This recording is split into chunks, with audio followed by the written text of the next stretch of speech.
Qué pendeja. Good morning, guys. Hola, buenos días. ¿Cómo están? Bien, gracias. How are you doing today, everyone? Thank you so much for joining us again. And pues today we're going to be doing another one of our very famous. Our very, very nice stories. Nice stories, yeah. So here we go again. Yeah. Last week's was apparently a success. Really? I think so. Oh, yeah. Well, I mean, all of them are success. To us. To us. And I really would like to hear what you guys think. So if you don't mind leaving us a message or maybe send us a comment. I mean, leave us a comment. At this point, I mean, yes, leaving us a comment. At this point, like, if you don't fucking like it, it's okay. Like, please just tell me anything. Or don't. Whatever makes you happy. So how was your week? My week was great. We got a lot done. So Estela and I this morning left to the... Okay, because el episodio from last week, you know, we're talking about espresso stands. Yeah. And I remember I told Barbie, I'm like, hey, wait. Like, I remember seeing an espresso stand and not far. And so we're like, she's like, you want to go? And I said, yeah. So yesterday I had a long day. I came home and she was like, hey, we're going to go find the espresso and come home and record. And I said, yeah. Espresso. ¿Qué dije? X. I don't give a fuck. Anyway, so then we go to the stand, bro. Today, which is Sunday. Today's Sunday because we're recording. We record a day late. We have some stuff to do. And this hoe is like, I think it's closed. Yeah, porque se miraba solito. So then I'm like, déjame lo googleo, ¿verdad? Y que lo meto. Closed until tomorrow at 6 a.m. I was like, oh, fuck. So then we're like, and then she was like, I don't even want coffee no more. Pincheja pendeja, what the fuck? I was like, let's just go get Starbucks. Let's just go get Starbucks. And I was like, yes. And then she makes me get off como pendeja. Go get off. I'm like, okay, here I go. I'm get like, off. I already ordered it. Can you just get off and get it, please? So, okay, thank you. Thank you. My pleasure. So anyway, we would like to get started. And thank you for everybody's support. We appreciate you guys. So what are we talking about today, Estela? Okay, so today's case is a wild one, but I feel like they're all kind of wild. Bro, every time we post a case and I'm always like, bro, that one's crazy. And then the next one, bro, that one's crazy. Yeah. Uh-huh. So we're going back to Australia for this one. Oh, we're going down under. Yeah, down under. Is that how they say it? I don't think that's how they say it. I think we're stupid to say it like that. Okay. Yeah. So we're not even close. No. Yo quería estar segura que estaba bien pendeja. Uh-huh. So there's a lot of information for this case that I did not put in the episode. Mm-hmm. Pero just know that there's always way more, to the story. But it was like a lot. So I'll try to see if I remember some stuff, that I didn't write that I'll try to fit into it. But, okay, so like we just said, we're going to Australia, but the state of New South Wales. Okay, so that's our fun fact. New South Wales. Yes, New South Wales. There are different small towns involved in this case that they move from one town to the next. She grows up here, but then when she gets older, she moves here. So I couldn't really pinpoint a town to find like a weird fun fact for. So I'm just going to do it for the whole state, okay? Okay. So it's just, in New South Wales, it is illegal for a motorist to splash mud or rain on pedestrians while they're driving in the rain. How is that? How can you, wait a minute. Qué pendejadas. Como chingados, if you're driving, you can't fucking be like, let me pick up the car. No. They're supposed to like slow down. Like you're supposed to slow down if miras un charco, if you're going to run over it. You can tell cuando, Hermana, it's going to spray. Yo tengo cosas que hacer. I can't slow down for people. Pero tú no vives in New South Wales. That's true. In Houston, if you come over here, I'm going to be fucking riding dirty and I'm about to get you. And if you get caught, you can be fined up to $191. No tengo $191. Y luego, if you take it to court to fight it, I'm a fight and it. you lose, y luego te cobran $2,200. No mames, for the court fees. Yeah, por todo, I don't know. No, please, don't be doing illegal shit. Don't do illegal shit. You're just supposed to slow down para que no le andes echando agua o lodo to somebody that's on the side of the road. Look, I'm gonna, in the words of my sister, shout out to my sister, we love you, Sister Vanessa. Mamadas. Yeah. Mamadas, yeah, of course. Hey, they do what they do. That, you know what? Okay, so what happened in ¿cómo se llama? South Wales. South Wales. I thought I was going to say New Wales. South Wales. What happened? Katherine Knight was born on October 24th, 1955. making her a, I don't know. Libra? No. Sagittarius? Scorpio? No. Scorpio. Okay. Okay. And Katherine is your bestie's friend. One of your besties, right? Yeah, Katherine with the C. This one's Katherine with the K. Excuse me. I'm so sorry. Okay. Yeah, my friend Katherine, she's a Libra. She's a Libra. Mm-hmm. Okay, well, we like Katherine, a Libra. Hi, Kathy. Hi. So she was born on October 24th, 1955, along with her fraternal twin sister, Joy Knight. Katherine and Joy? Yeah. That was odd. Wouldn't you want to name them like Joy and Happiness or something? No. Oh, I thought I would. But fraternal twins? That's what I'm saying. That's crazy. Yeah.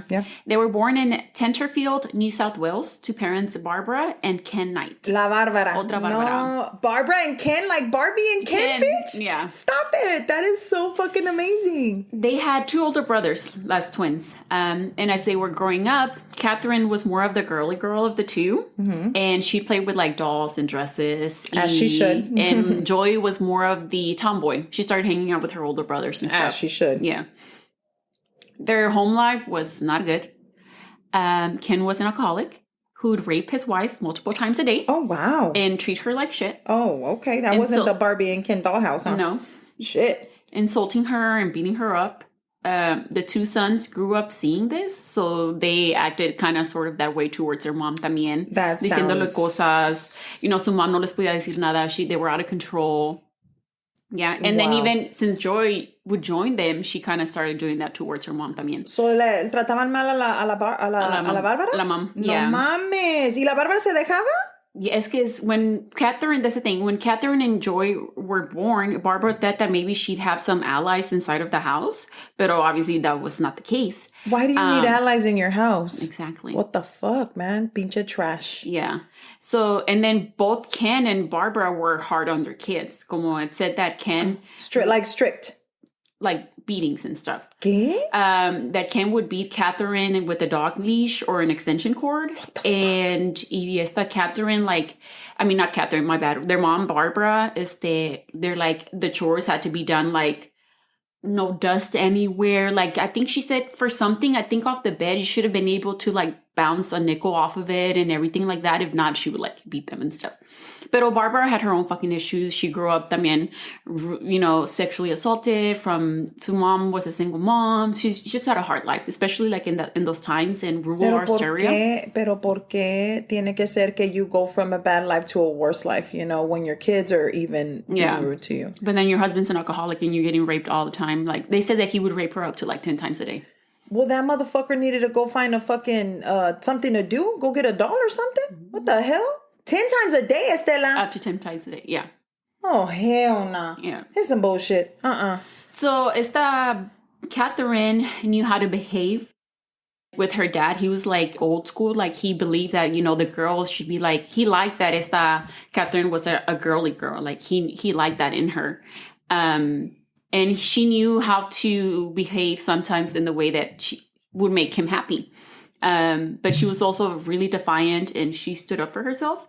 And he also admired that in her. Porque as a girly girl that she was, no se dejaba tampoco. Okay. So, and she always wanted her dad's approval and she, in a way, admired her dad. And I read a couple of books for this case. And in one of the books, and I'll link them down below because they're really good. For the case, it says that she viewed her father as something akin to God. So, like, he was up there for her. Okay. Can't relate, but okay. I'm just saying, nobody is up there. There's only one person that's up there, and it's not my daddy. Katherine did spend a lot of time with her mom, doing chores around the home, cooking and cleaning.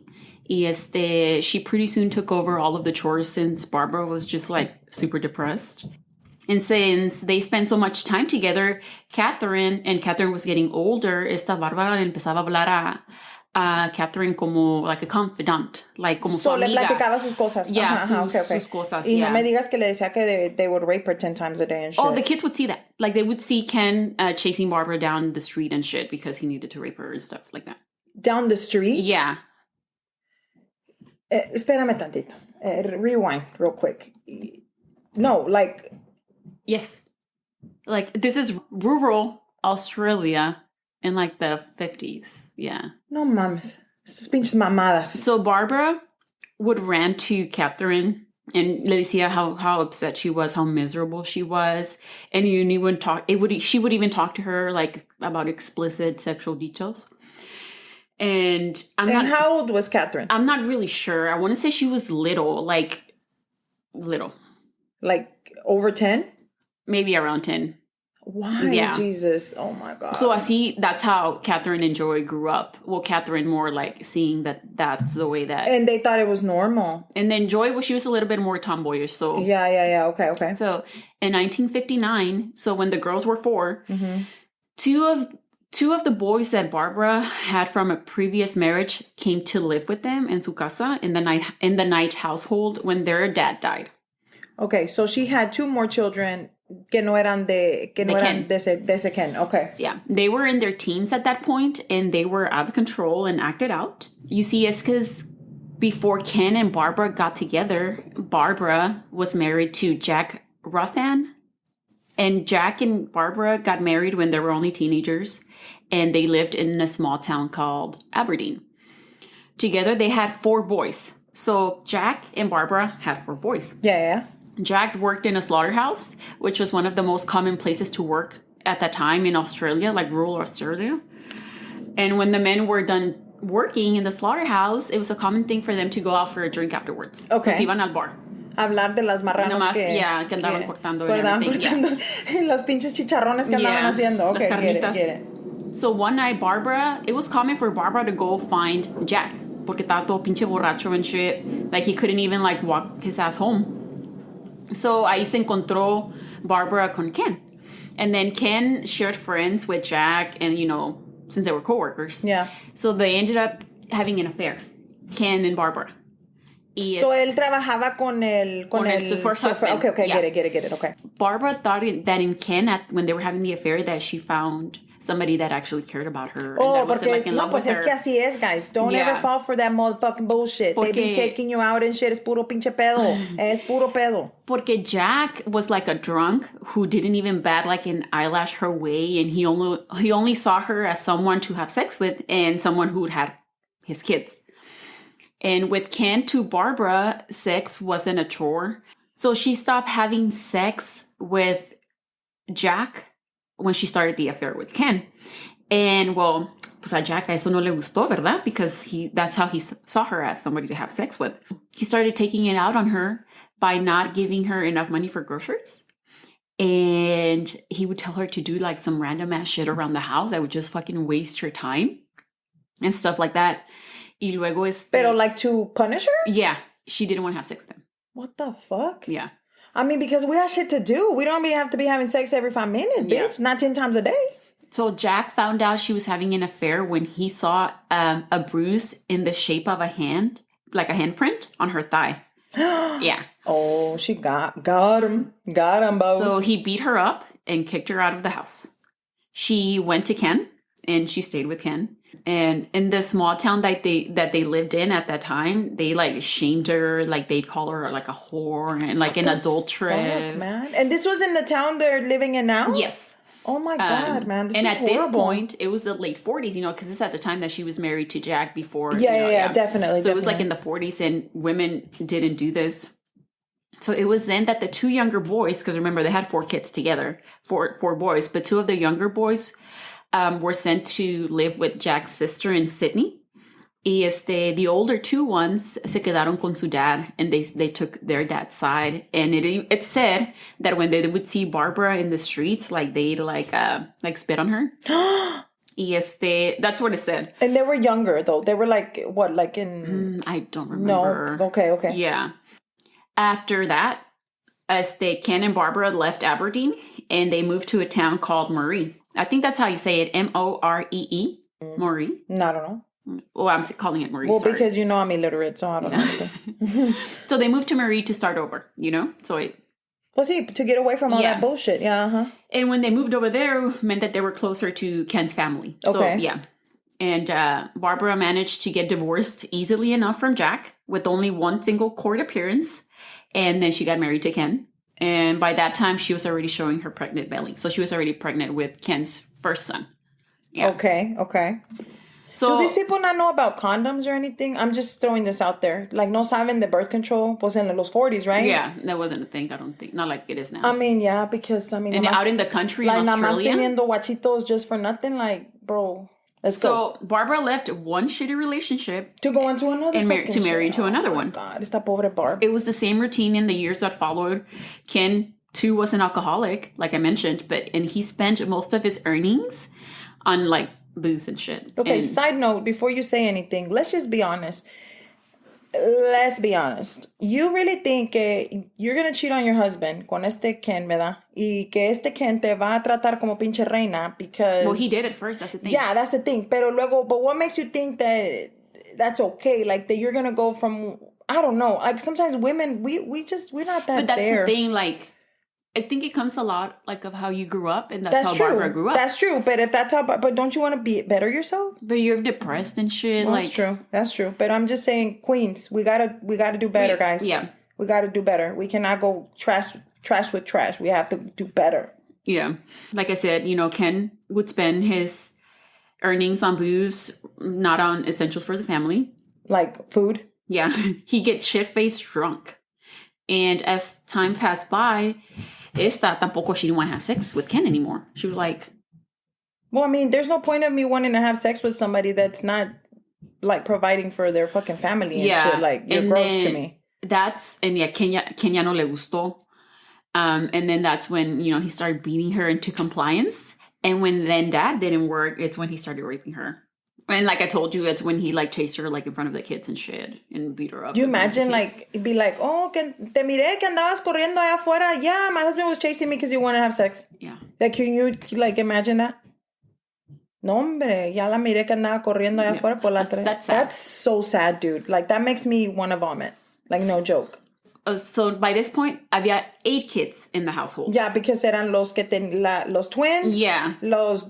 ¿Cuántos hombres tenía? See, Barbara had another son after the twins. So after Joy and Katherine, she had another son. Okay. So they were 5. 5. Between Ken and Barbara, they had 5 kids, right? Yeah. And then 2 from the previous marriage vinieron a quedarse.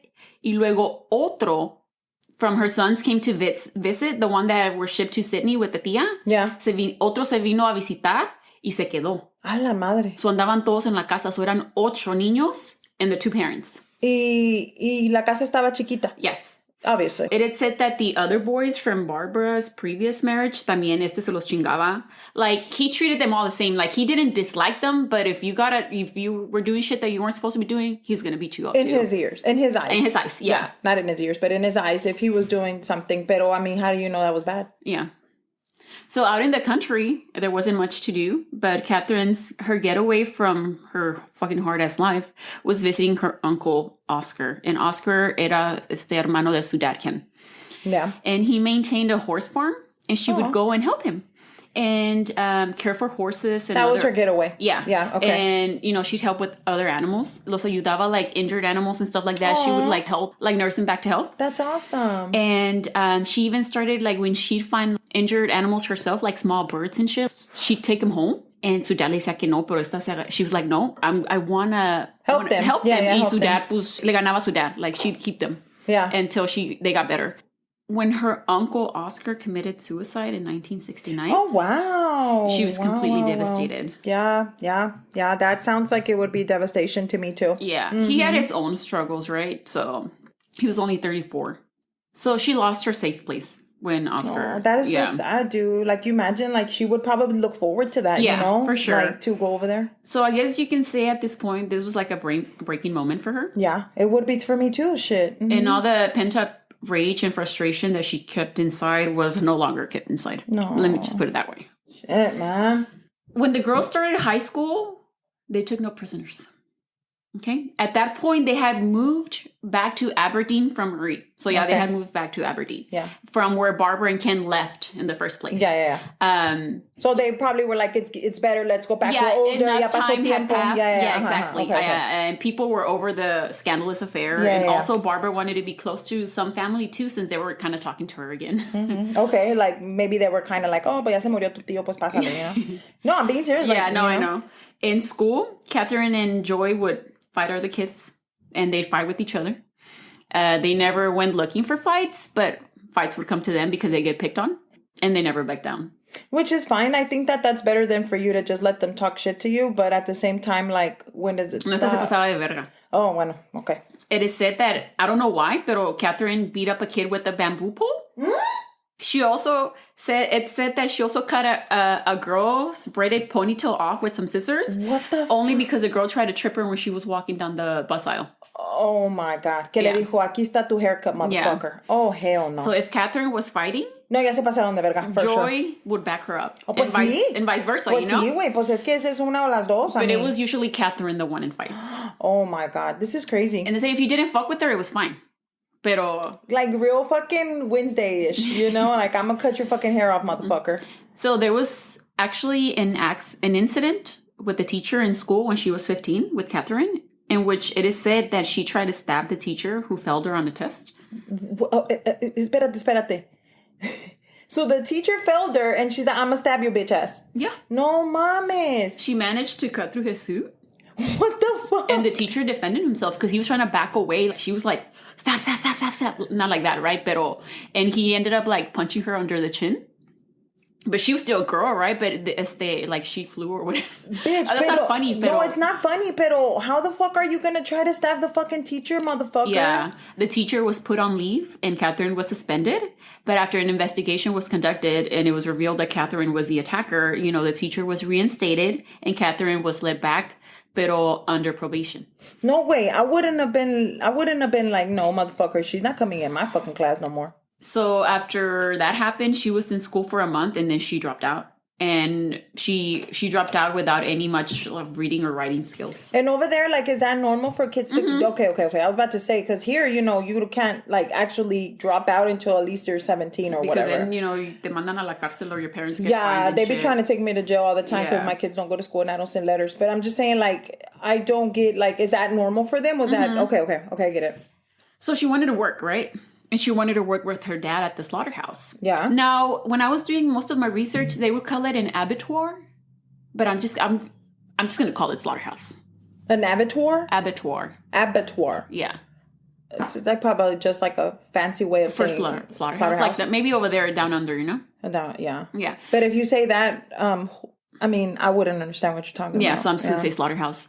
But so she went to ask for a job at the slaughterhouse, but she was turned away because it wasn't suited for a woman, you know? So it was her dream to work there. So she got kicked out, but the sister didn't. I'm just trying to figure it out. Okay, so the sister kept going to school. Mm-hmm. The one that was a tomboy. Yes. Okay. But she wanted to be like her daddy because he was like God, you know, to her. Yeah. So then she's like, I'm going to go work at the... slaughterhouse. Like, yeah. I mean, might as well. I mean, she was trying to shoot the fucking... Stab the teacher. Yeah. Lo quería pinche cortar como quería trabajar and shit, you know? Like, well, she wanted to work. I mean, you know, at least she was trying to get herself a little monies.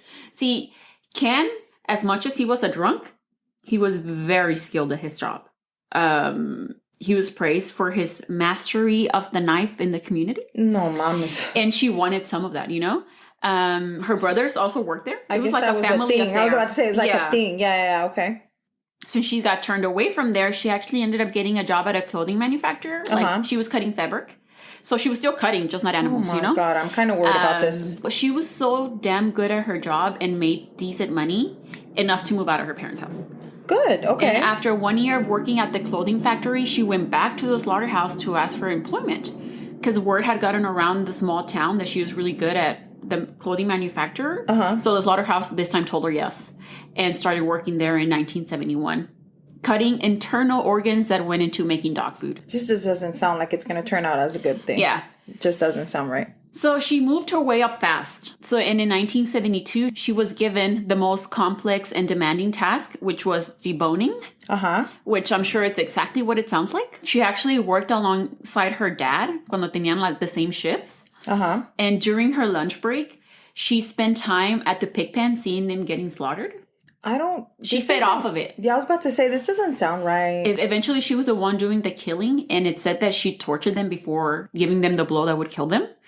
That she wanted to hear the pig squeals as they ran for their life. This is not okay. Okay, so at this time, she's what, 17? Maybe? 16, 17. Okay. Yeah. And at this time, she wanted...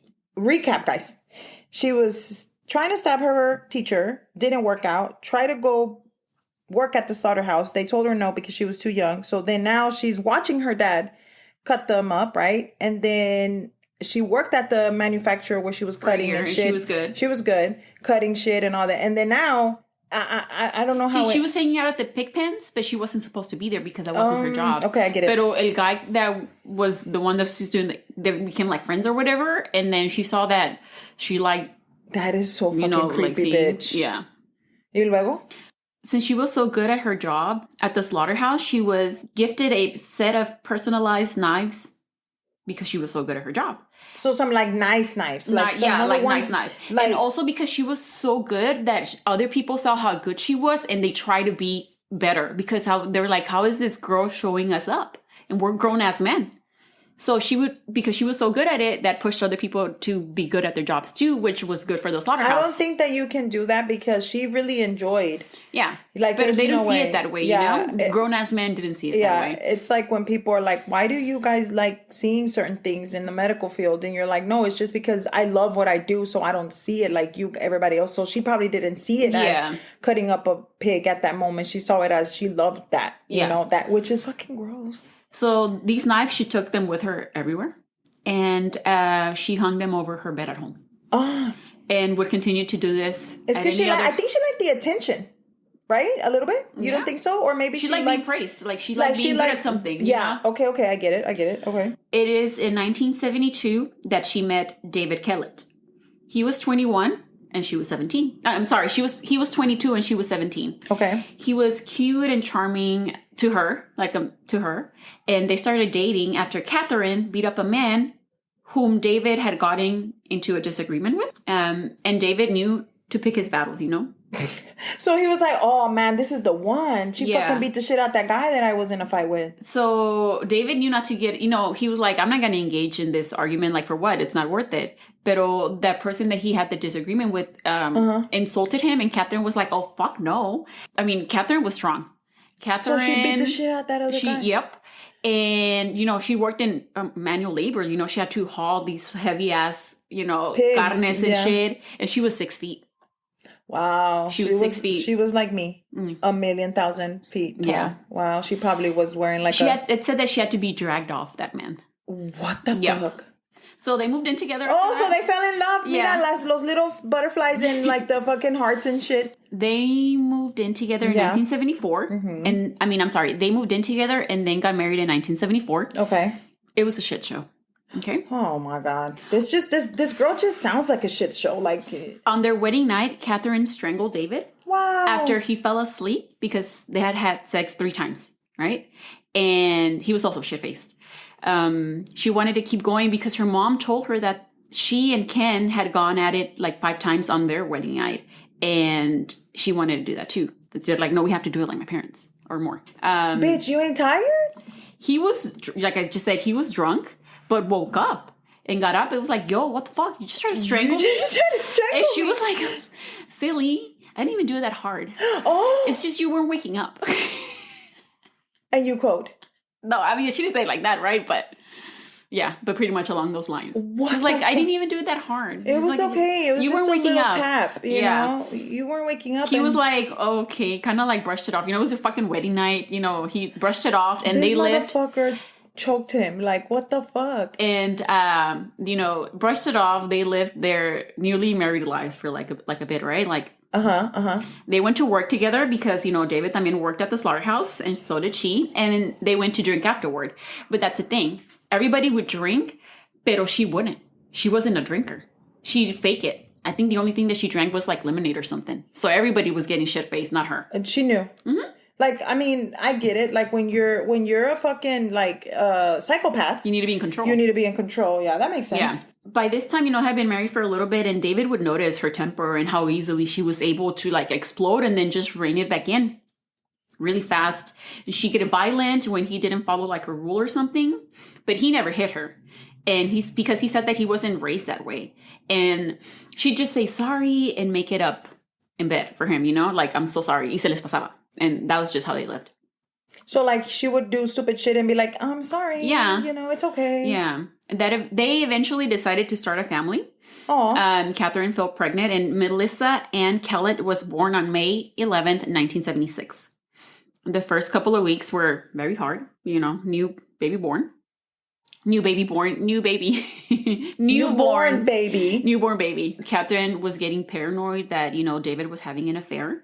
Everything that her dad used to do with her mom. Cuando llegaba tarde un minuto del bar, dude, she'd rage. This just grew way more into a bigger thing after the baby was born, because she would accuse him of this while she was pregnant también, but it just got bigger after the baby was born. Wow. I mean, she was home with the newborn all day, so I'm sure everything was super amplified, Yeah, definitely, yeah. Uh-huh. At some point, it's reported that there was an argument and Katherine tried to stab him with a broken beer bottle. Wow. And also that one time she hit him with the frying pan so hard that he had to be hospitalized. Yeah. Se lo puteaba, güey. Yeah. No, I can't recall with the frying pan was after or after the baby was born or before, pero yeah, se lo chingaba. Wow. But he never would hit her or anything like that. No, él se dejaba. Yeah. So David had enough after the broken beer bottle incident. He sent her home to her parents and he packed his shit and left. He actually had been having an affair. But she knew it. But he said that it didn't start off until he got so tired of her accusing him of it that then he, had because that's men are like, no, you told me so many times I'm gonna go do it. Yeah. Mm. Katherine was suffocating him, no lo dejaba. He couldn't do anything when she was on top of him. Wow. And well, I mean, literally, she tried to suffocate him a few times. So. Yes. He left for Queensland to be with his new girlfriend and to be close to his family because they lived over there. So after David left, she was left all alone with the 2-month-old. Oh, my God. She lost it and actually was admitted to St. Elmo's Psychiatric Hospital after it was reported that she had been saying around town that she was going to kill baby Melissa. Yeah, she needed help. That she was walking the baby in the stroller and kept shaking it violently from side to side. Y la baby estaba llorando. And when the baby cried, esta le gritaba back to the baby's face. También le gritaba. And she was diagnosed with postnatal depression, which I'm sure is postpartum. Yeah, postpartum. And was treated with antidepressants. She spent 2 weeks there while baby Melissa was with her grandparents. After Katherine got out, she picked up the baby from her parents and went back home. A little time later, she left baby Melissa on railroad tracks to be run over by a train. Oh, wow. But a man found the baby crying and got her out of there just in time. With the whole postpartum depression thing, I feel like there's a lot of people that can relate to that. Mm-hmm. So, I mean, yeah, she was kind of psycho a little bit, but I think that just made everything worse after having the baby. And then your husband left you. Your husband left you because he told you straight up, basically, you're fucking psycho. Honestly, that's what he said.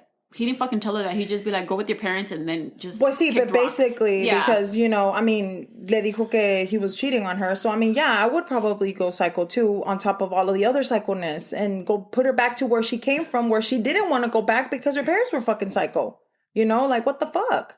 And then she was trying to kill the baby, put her on the damn railroad tracks. This is too much. So when she had dropped off Melissa at the railroad tracks, she went and got her hands on an axe and started threatening people around town. No, Mom.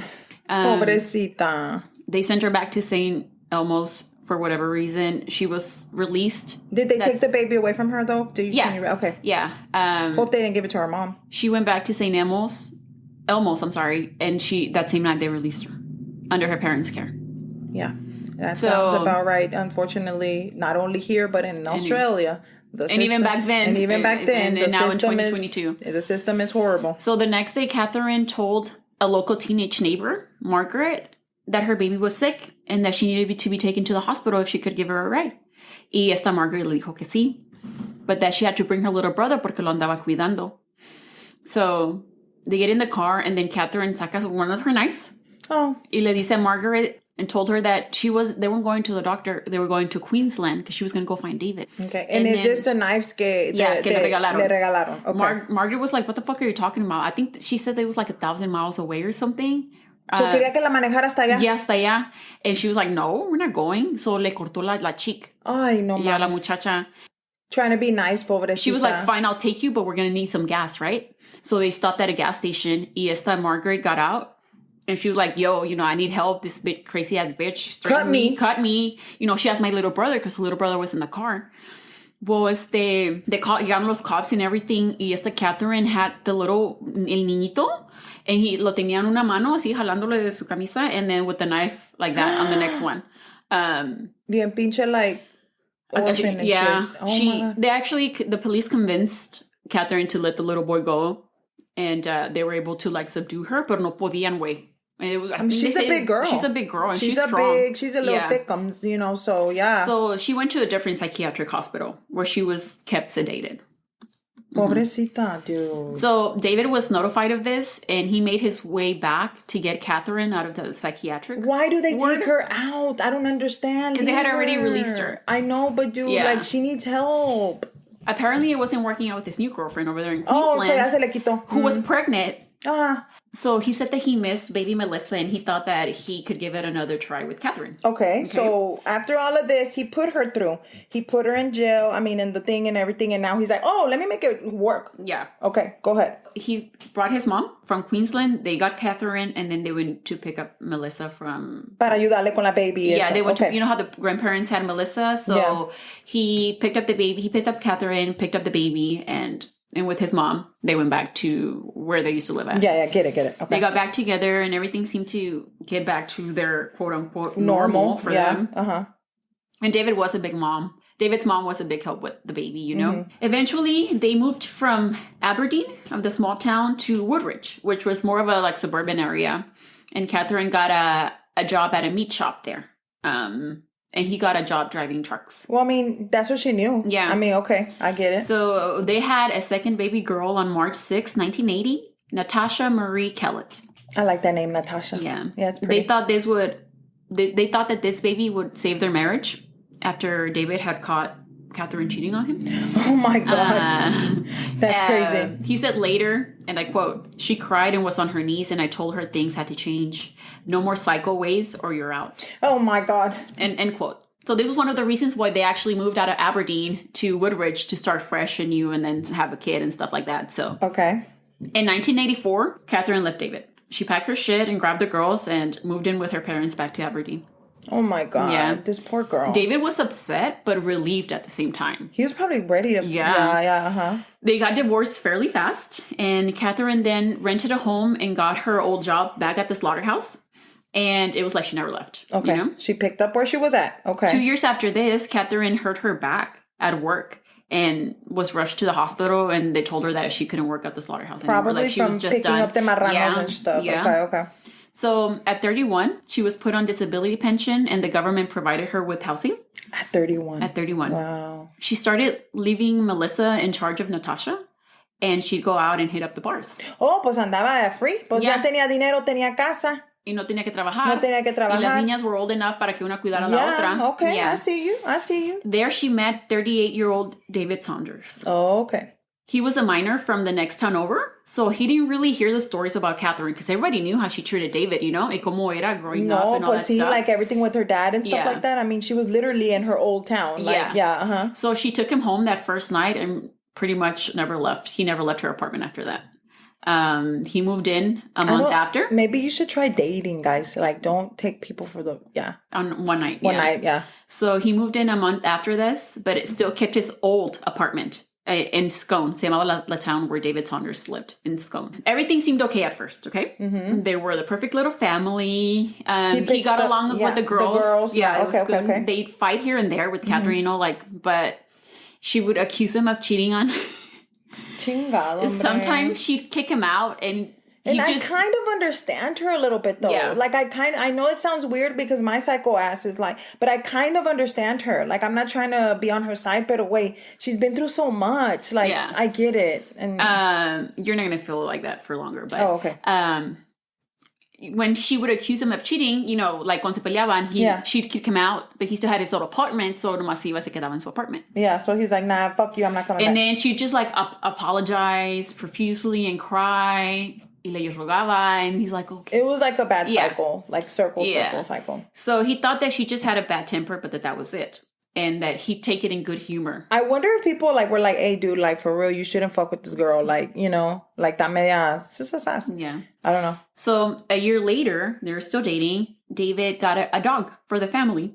And the girls loved it. But Katherine, not so much. Okay. She was like, She just put up with the doggy for the girl's sake. Okay. And they call him the Dingle Pup. But Katherine made sure to call the dog David's dog.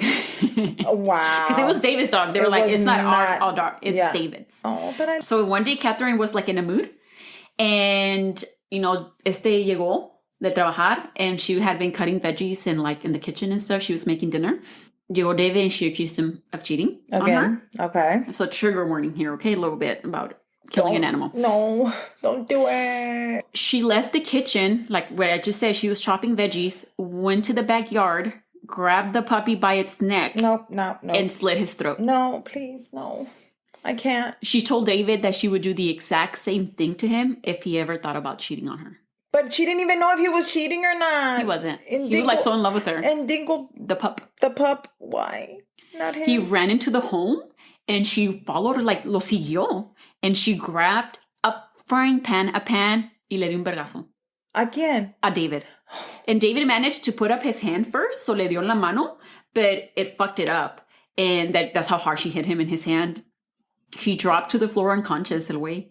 When he woke up... De dolor, güey, no mames. Yes. When he woke up, he took himself back to his old apartment and stayed there for a week. He was like, fuck no, fuck this. Dude, she killed my dog. You know what I would do to somebody who would hurt my fucking dog? He wouldn't leave his apartment, bitch. He'd only go to work for short shifts because, he couldn't, all fucked up from his hand. Yeah, he was a driver, He was a minor. Oh, minor. So you need your hands. Yes. Yeah. Other than that, like I told you, he wouldn't talk to anyone. He wouldn't answer his door or his phone. He was probably scared, bitch. Fuck yeah, bitch. Fuck yeah. I would be too if you fucking killed my dog in front of me, bitch. You're about to die. So one day, Katherine was waiting for him outside his apartment. No, pinche vieja está loca, no mames. Y le rogó at his feet how sorry she was. And he gave her a second chance. Of course he did. It was all fine and dandy for a little bit. Just for a little bit. Katherine got pregnant. And they were like, okay, you start, you're pregnant. Oh my God. I'm telling you, people don't know about condoms back then, bro. So David, we're like, we're going to get a house. He gave a down payment on this house. And it was a 2-bedroom home. And they all moved in. Dude, come on, guys. And I always say this about the girls too. But guys, please, this is not healthy. Like, if you see this lady, it killed your fucking dog, bro, it's time to go. Like, y'all need to get some help and get out of there because men can get, abused just like we can, women. For sure. So please, guys, please, I know that it's scary and everything and it's not embarrassing. There's nothing embarrassing of that. Just go and find some help and just be like, hey, this lady is doing this to me. I gotta go. She fucking banged him in the head. Bro, this too much, bro. This too much. Girl, just wait. So this house que compraron, she decorated with animal pelts and taxidermy and shit, skulls. Not like the type of skulls that you like. I like skulls, pero my kind of skulls are not animal skulls. Yeah. And like rusty animal traps and like machetes and like pitchforks. ¿Qué se creía de guerrero? ¿Qué vergas? And of course her prized possession knives. No, pues los knives. Las knives que tenía. Yeah. The house was tiny, so every bit of this house was covered with this shit. Oh my God, it's gross. So baby Sarah was born in June of 1988. The postpartum was bad. I can just imagine. And he was oblivious to how bad she was actually spiraling mentally. Was he oblivious or he didn't want to see it? Probably he just thought that she was a little crazy bit of both, anyway. Probably, yeah. Mm-hmm. So by 1989, their relationship had gone down the drain. Katherine was depressed and David was getting annoyed that the housework wasn't getting done. And he'd yell at her when the baby was like left dirty because sé que la dejaba la baby sin cambiarla y todo. They hardly spoke to each other by that point.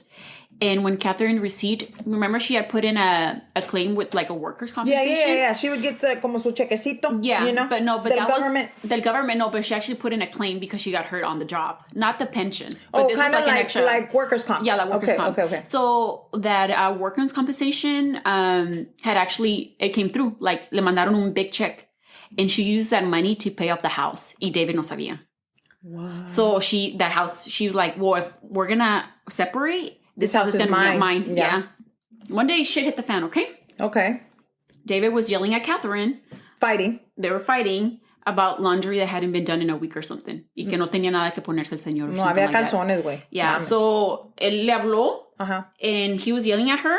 She left the room, went to go grab a pair of scissors, and started cutting the clothes que tenía, lo que le quedaba al pobre señor. Oye, no, pues sí, apenas tenía calzones y lo. So he was like, like, what are you doing? And he moved, like, se acercó a ella para quitarle la ropa.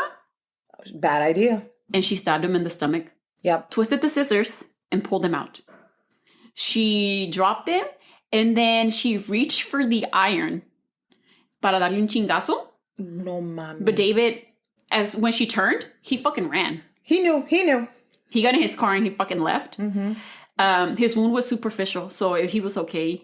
Well, good que no le dio en un, or like if he would have, because usually when you get stabbed in the stomach or if you get stabbed in a big place, like for example your leg or something, you're supposed to leave the item in there because if not you're gonna bleed out. So she knew what she was doing because she knew about marranos and shit. So she was probably like, I want him to die. Yes. He went back to Scone in his apartment, stayed there. Don't come back. He tried to return for his daughter, Sarah, 3 months later. But when he was like on his way, he got pulled over by the popo. Y le dijeron that Katherine had taken out an apprehended violence order against him.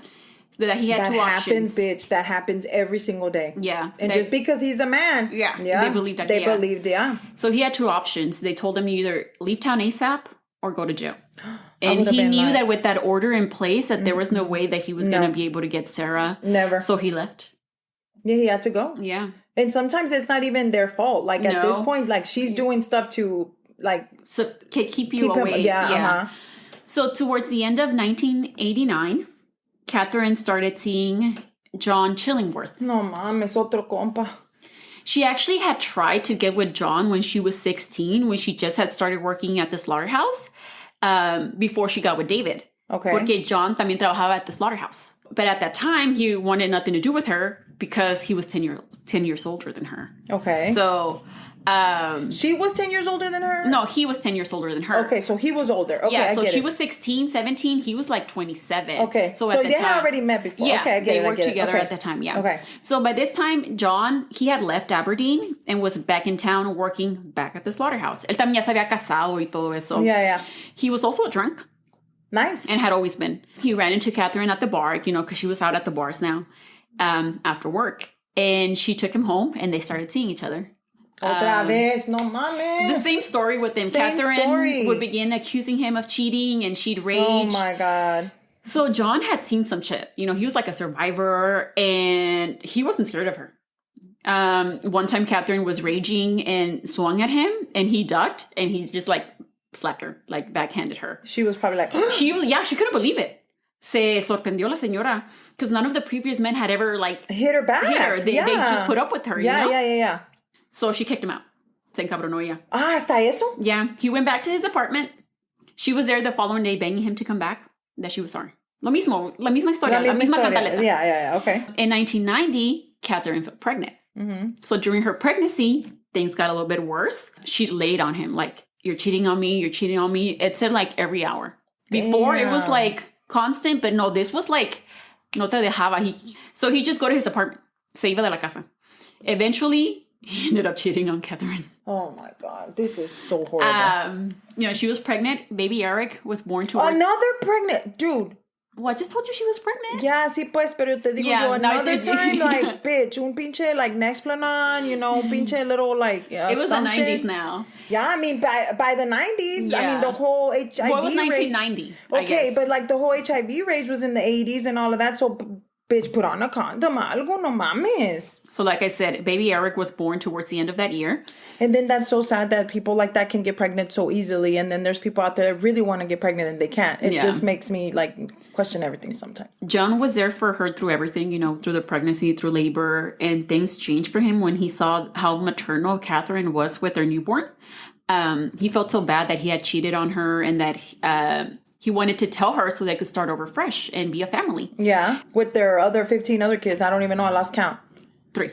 So it was fourth. This was her fourth. It was fourth. Whatever. Well, he told her that he cheated on her. Oh. Did she go crazy?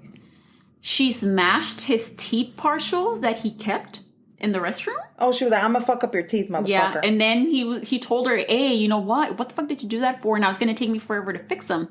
And then she went and punched him and fucked up the ones that he had on. No, mames. He broke all the teeth. Yeah. So he left and stayed at his place. He returned the next day to grab his shit and found Katherine unconscious and shit on the bed. Okay. She had overdosed on pills. Oh. He rushed her to the hospital where her stomach was pumped. And she was taken to a mental institution where she was on suicide watch for a week. He felt so bad that he had driven her to that point to take her own life, that he apologized to her and she accepted, and then they tried to work things out. Know. This is like a vicious cycle, dude. So one day when John was getting home from the bar, he found Katherine having sex with another man in their house. Well, That was her payback because he cheated on her and she never forgot. Wow. So she's like, let me do it and now you have to take it. John was done after this. He left and never returned. He actually ended up sobering up. He moved to the big city and got a job as a counselor who helped addicts that were trying to get clean. Oh, nice. Yeah. That's so awesome. Yeah. Good for John. Yeah. Yes. After being abused and his teeth got broken off. Yeah. And smashed. And those bitches are expensive, by the way. I know a few people. Teeth work is fucking expensive. Like, you can have Ferraris in your mouth. Like, I'm not even lying. Like, I've heard people were like, oh, this is a Ferrari in my mouth. I'm like, what are you talking about? Yeah, now that I know, you can have Ferraris in your mouth. So she started dating John Price. He was the man that John Chillingworth found her having sex with. Oh. Yeah. Okay. John, ¿Cómo no le dice, güey, like, I'm not even trying to, primo, hey, no te metas con esta vieja, está bien pinche loca. Like, nobody ever communicated like that. He was probably like, no, déjala, he's fucking they her, always thought that they're exaggerating. You know how bad no, could she I be? get it. She's a woman. No, but like, like she has an extensive history, bitch. She's been in the hospital. You can look her ass up, like, hey, primo, for real, bro. Like, I'm not trying to be... Bro to bro. Bro to bro. Like, bitch, don't fuck with this one. Like, she's fucking psycho. No, pero sí. John Charles Thomas Price was born on April 4th in 1955. That makes him an Aries. In New South Wales, Australia. Okay. I mean, he grew up poor, but he was a very hard worker. Like, he was a hard worker. He got married and had 3 kids, but got divorced in 1988. Okay. He took his 2 eldest kids with him, and which were Rebecca and Little John.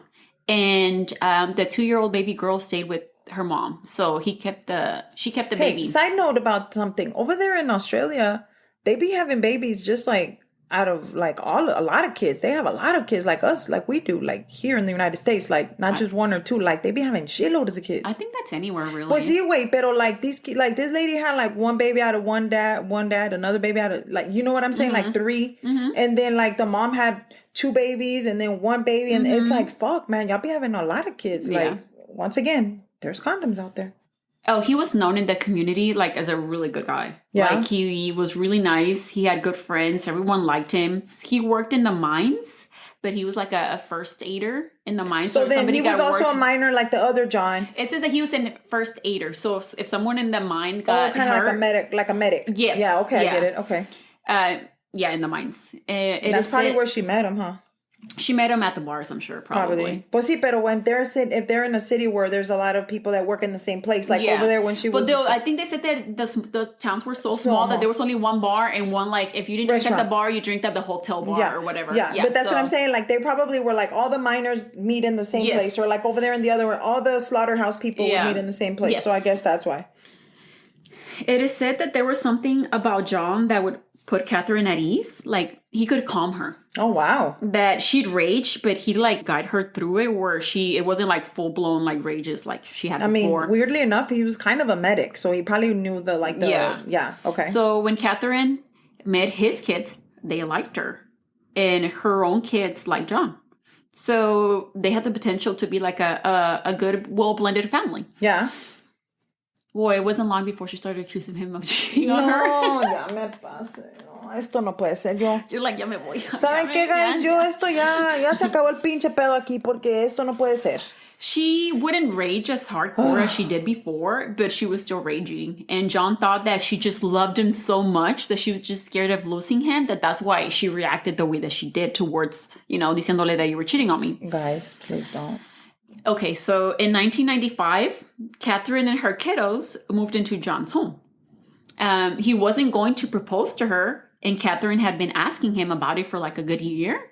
So he thought that the next best thing para calmarla o para callarle la boca was to ask her to move in. See, John, by this point in his job, he was a supervisor. He made good money. He had good money, yeah. And he loved his job. Yeah, so he had a nice home where they all could fit comfortably. Mm-hmm. So everything was bliss until she started asking John again about getting married. And he'd tell her no. Because his last marriage ended badly. He was like, what's the point of getting married if, it's going to mess something up or mess something up. Yeah, and they're like, what's the point? You know, they were happy as they were. Yeah. It was common law marriage or whatever at that point. You know, they were living together. So this would cause fights, and they kept getting worse and worse and worse until esta Katherine se pasó de verga. Otra vez. I mean, siempre se pasa de verga. Pero esto fue más? Pero se la mamó. Oh, for real? Oh, for real. Okay. In 1998, the mine where John worked as a supervisor replaced all their first aid kits and threw the old ones away. John went to get them and took them home. Like, he took them out of the trash and took them home. They were perfectly good first aid kits. I think some things were a little bit expired, but other than that, they were all fine. We do that. Yeah, we do that. Like, if somebody throws away, like, if at work they'll throw away like Band-Aids or something, and we're like, oh, I mean, Band-Aids, we can put them on my dog. Yeah, or something, exactly. You know? Or even gloves or whatever. Yeah. Yeah. Uh-huh. So, well, Katherine was pissed off that John kept telling her no to marriage. So she recorded the first aid kits in the home, like made sure to note that they were in John's house, and mailed the tape to his job. Pinche vieja. John was fired by the end of the week. No mames. Because taking the kids home, even though they had been trashed, was considered stealing from the company. Wow. Okay, I don't take anything from my job. No, nothing. No Band-Aids. John was completely devastated. Dude. Yes, he loved that job. He loved his job. But why did she do that? Just because she wanted... She was pissed off que no, he wasn't proposing to her. Ay, esta pinche vieja. ¿Sabes qué? Yo te voy a decir una cosa. Lo que ocupa es una pinche verguiza, pero con madre. Pero todos le tenían miedo, güey. Bitch. I mean, okay, I get it, pero somebody, dale pinche something. And he was able to afford his home and live comfortably because of this job. And I can't believe now this it was fucking no hater, more. dude. He packed her shit Sí, qué bueno. and threw them out into the street and changed the locks. Yes, good job. You know what, John? You're the hero of the whole story. Katherine and her kiddos went back to her old house, the one decorated with all the taxidermy and shit, that she never got rid of it. She always kept that house. So John had to go work at the slaughterhouse. Oh my God. Yeah. And he'd go to the bar afterwards and would run into her. Because, you know, those were her people. You know, she used to hang out with the slaughterhouse people at the bars. Mm-hmm. And well, he missed her and shit. And they ended up taking her back, and they ended up starting kind of having sex and just like that. They kind of started seeing each other again, but he did not invite her to move back in.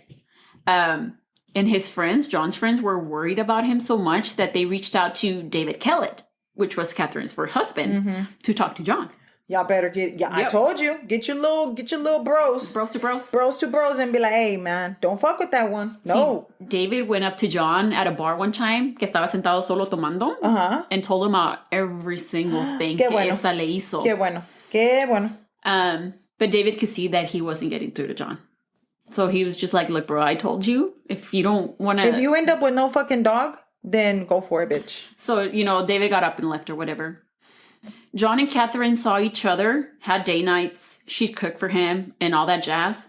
He gave her a key to the house, but he never let her move back in. Mm-hmm. He didn't even let her stay the night. Okay. Qué bueno, porque pues, como que he was still a little bit weary. Yeah. You know, como que está bien que sí, pero como que no, güey. Yeah. You know, I'm glad. They'd argue about it and have screaming matches. Katherine would rage. It'd get violent. And he'd just kick her out of his house. Yeah. All the way. They lived like this until the year 2000. Like, this kept on happening on the regular. Perros y gatos, vámonos. So one day they were arguing again, and Katherine lunged at John, and he put his hands up before she hit him. And he said that it is said that he didn't feel a hit. He was just waiting for the blow. So he looked down. He had a knife was sticking out of his chest. No, mames. He managed to grab Katherine and drag her out of his house and lock the door. And he pulled a knife out, which had actually scraped a rib. So after this, he was fine, right? After this, on February 29th, he took a restraining order against her. Okay, somebody's doing something now. Okay, I see you. Okay. So, and then he went to work, and people had heard about what had happened and stuff like that. At work, he told his coworkers, and I quote, "If I don't show up tomorrow for work, it'll be because she killed me." Oh, my God. That same day, he went home after work. When he got there, he noticed that his kids weren't there. Mm-hmm. And he found out that Katherine had sent them to sleep over at their friend's house, which was actually a common thing, you know, because their families knew each other. Okay. So his neighbor went to check on John. Le fue y le tocó la puerta. And, you know, they're like, hey, I'm just checking up on you. How are you? Blah, blah. And they hung out, started having some beers in the backyard and stuff.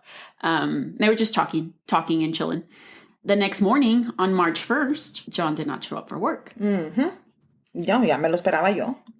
One co-worker went to his house to check on him and met his neighbor, John's neighbor, outside because he was also worried about him porque vio que el carro de John was still in the driveway and John used to get up early for work.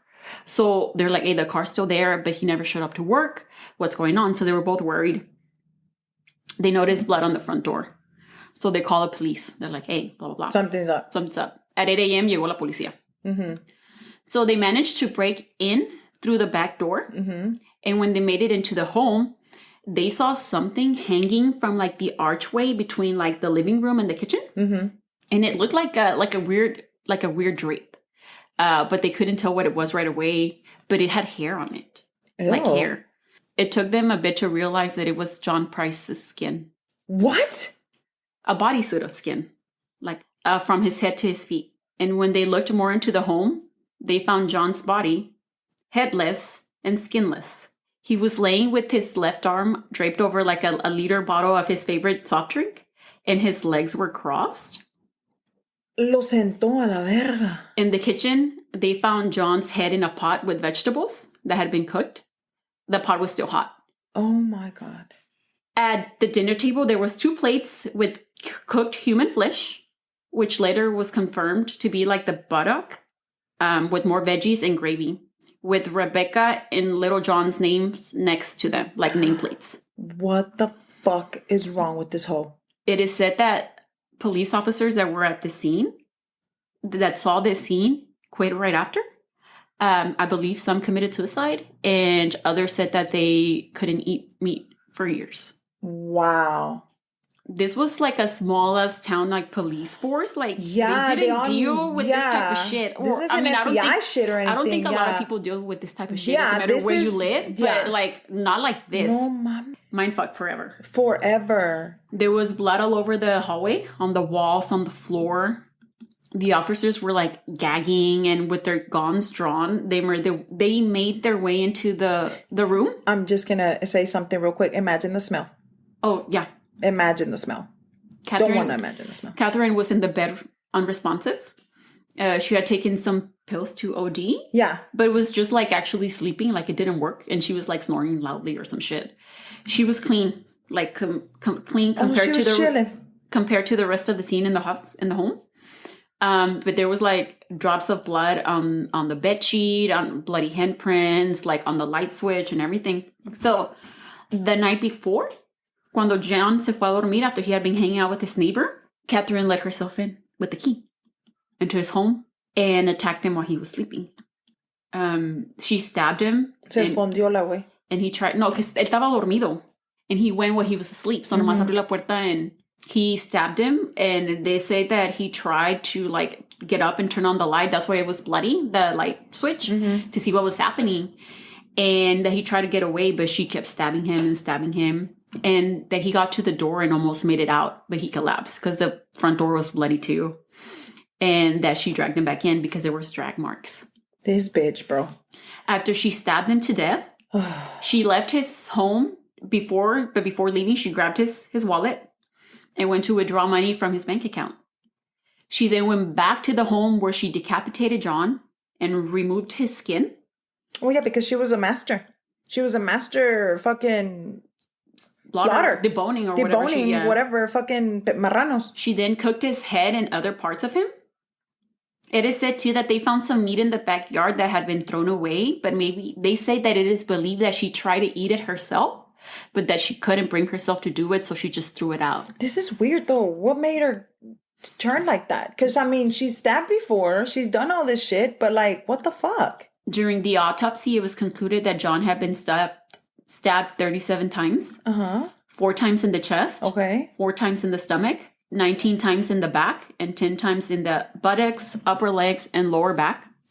The stab wounds were to the left lung, diaphragm, and stomach in 2 places. Spleen, liver, aorta, descending colon, bowel, and kidney. His cause of death was blood loss. Yeah, no shit. They also said that she had removed his skin with such precision that it was able to be sewn back onto his body perfectly. Wow. that if you would just put sunglasses over his eyes, because, you know, they got his head, you know, his eyes were like weird, porque cosió la cabeza. Mm-hmm. But if you were to just put his sunglasses over his head, that the body would have looked like just like a regular body that had just had an autopsy done. Wow. That is crazy. After Katherine woke up in the hospital a couple of days later, she claimed that not to have any memory of the crime. No, conveniently. She was arrested and said that she'd take a plea deal of manslaughter not to go to trial. Wow.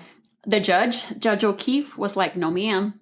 This was an extremely horrific crime and he wasn't about to let the person who committed it to have a chance of possibly walking free ever again. Wow. That is so crazy, dude. So she was arraigned on the charge of murder, which she pleaded not guilty. Oh, she pleaded not guilty. And why was this? What did she say? The trial was set for October 2001. Uh-huh. But right before it started, Katherine changed her plea to guilty. And even though she still maintained that she didn't remember the events of that night. Yeah. And to this day, she never said why she changed her plea. You know, she cooked the head of the person. She made plates. She put everything together in the table, like with nameplates. She skinned them. She skinned them, right? She threw meat outside. Like, this is time. And we're talking about one night, because if she got in there en la madrugada. So she had all this time, but she doesn't remember what the fuck she did? Or is that's what she's claiming? That's what she's claiming. Okay. They even had, obviously, psychologists. I think it was 3 psychologists that evaluated her right after she changed her plea to guilty. Yeah. Because they wanted to make sure that she was sane enough to know what she was doing. Yeah, fuck yeah. Yeah, definitely. She was sane. Yeah. During the sentencing trial, the prosecution wanted to show a video of all really graphic evidence. And Katherine's lawyer asked the judge if she could be excused. No. Fuck that. You're going to see this because she didn't want to watch it. No. And Judge O'Keefe said no. That she had to sit there and see it. Yes. If you have the balls to do all that, now you want to be, no. Ahora se aguanta, she then broke out into like hysterics and screaming and crying that she had to be sedated and stuff. No. Cuál pinche sedation ni que nada. When a psychologist that had seen Katherine gets to the stand, he was asked if what Katherine did to John has anything to do with borderline personality disorder, which she had been diagnosed with. Yeah. And even when she got taken to St. Elmo's, when she was first married to David, they diagnosed her with that too, borderline personality disorder, along with the postnatal depression. So everything together. But the thing is, like, she was already diagnosed and then she kept having babies. Yeah. So then what happens is her hormones kept going, Yeah. The psychologist says that he doesn't think so. He said, and I quote, "What she did on that night was part of her personality, her nature. And it's not a feature of borderline personality disorder. No. It's not even slightly connected." She acted like he was an animal, dude. Like, straight up, like it was one of those taxidermy animals that she... fucking literally hung in her house and shit. She never showed any remorse for what she did. Pinche vieja pendeja. And Judge O'Keefe gave Katherine a life sentence without the possibility of parole. She was the first woman in Australian history to receive that sentence, that even her file was marked with never to be released. Wow. Yeah, as she should. She appealed her sentence in 2006, but it was dismissed. Good. As it should. The 3 judges, I think, that reviewed the cases, one of them said, and I quote, "This was an appalling crime, almost beyond the contemplation in a civilized society." Yeah. End quote. No, okay, so this is the way I see it, and I know that this is why I'm upset. I get that, when you're postpartum, all of this other stuff, okay, I get it.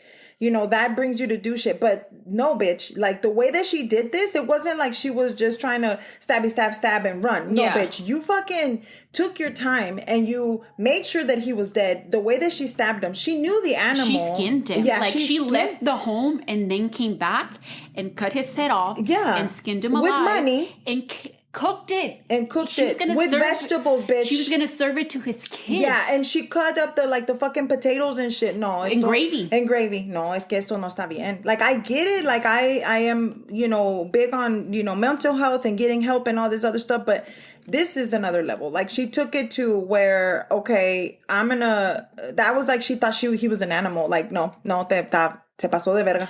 And I think when she first went to St. Elmo's, like, a lot of people, they said that her being diagnosed with BPD was inaccurate. Yeah. I'm trying to pull up real quick.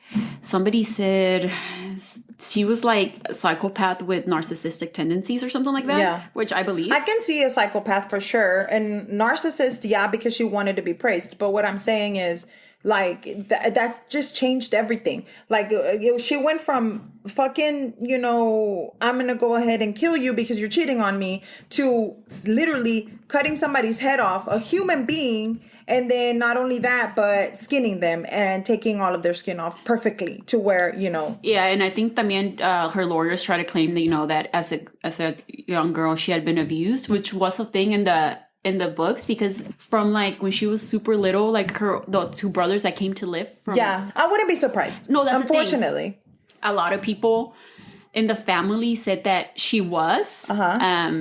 Because a lot of people were quoted, like they didn't really want to talk about it and stuff like that. So she was sexually abused by her two older brothers. I get it. Yeah. But what I'm saying is that for her to go from, a little stabbing or two, beat your shit out with like a fucking pan and shit, to fucking cooking your head, like, no, something that was all her. Yeah, and that's what they say, that they other psychologists said that she is a narcissistic psychopath. Yeah, not only that, pero ¿te acuerdas cuando miraba que le gustaba que los pinches marranos se murieran and shit? Like that right there? No, I'm sorry. I just think that she built it up to a point where she got like not as scared enough because her kids weren't there. Why did she send them off? And that's the thing, that she could use that disorder BPD as her get out of jail free card. Disassociation. I did it because I'm not okay in my mind. I don't remember. But if she had already tried to kill herself with pills, so she knew how to kill herself, and she took sleeping pills. Estás pendeja. Yeah. Y luego además de eso, like I said, ¿por qué mandó a los hijos? Porque I think she got the courage finally, and she was like, I want to do this. And there's obviously more, because I didn't put it in here. You did say there was a lot of information. Yeah, she left a note. It looked all weird and stuff because she wasn't really good at writing and because reading. She was dropped out of school. She would like break their pictures que tenían the family home, and she left this note, and it was a lot of more information. But yeah, she took her time. She took her fucking time. Because and she hung him, bitch. She hung him for them to see. She hung him. His skin. They said that it was heavy. Like, you imagine? Yes. And luego lo sentó, güey. Crossed his legs. No, she laid him down on the floor. No, because she said that, it said on there that he had you told me she had crossed his legs. Yeah, but crossed on the floor. On the floor. Yeah. Okay. Así lo encontraron. Y le puso la mano, he put his favorite soft drink under his hand. The left hand. Para que lo cargara, para que la abrazara. Like, no te digo, esta pinche hija estaba loca. Like, I know that there's locos, pero she was at another level. Yeah, and I think their kids were with their dads, like Eric went with John, and then Sarah went with David Saunders. Pues sí, porque todos tenían sus papás, güey. Yeah, and I think by this point, when she did this to John, ya Melissa estaba grandota y estaba casada, or she had kids, y también Natasha. Like, they had their own, like, but yeah. I can't believe this. This is, like, I know that we always say this is crazy, but this was stomach wrenching. Like, I was like... Wow. Like, I had my mouth open when Estela was telling me about that. I'm like, what the fuck? Yeah. So, yeah. That's it, guys. That's it for today's case. Thank you so much guys. Thank you for all of the support. Love and support. Yes, we appreciate everything. And as always, please leave us a message. Or, we did get our first request on case, which we were really happy about. But we have a lot of plans coming up for the podcast, so just be patient with us. Keep them coming. We would love to hear everybody's opinion. And if y'all don't mind, please you can follow us. Follow button on Instagram at Cafecito and Crime Pod, or send us an email to Cafecito and Crime Pod @gmail.com. We always kind of have to think about it. I'm like, wait, ¿cómo se dice? Yeah, we have to think about it. That's why we go really slow. But okay, guys. But anyway, muchas gracias. Thank you for listening. Ay, nos vidrios. Bye.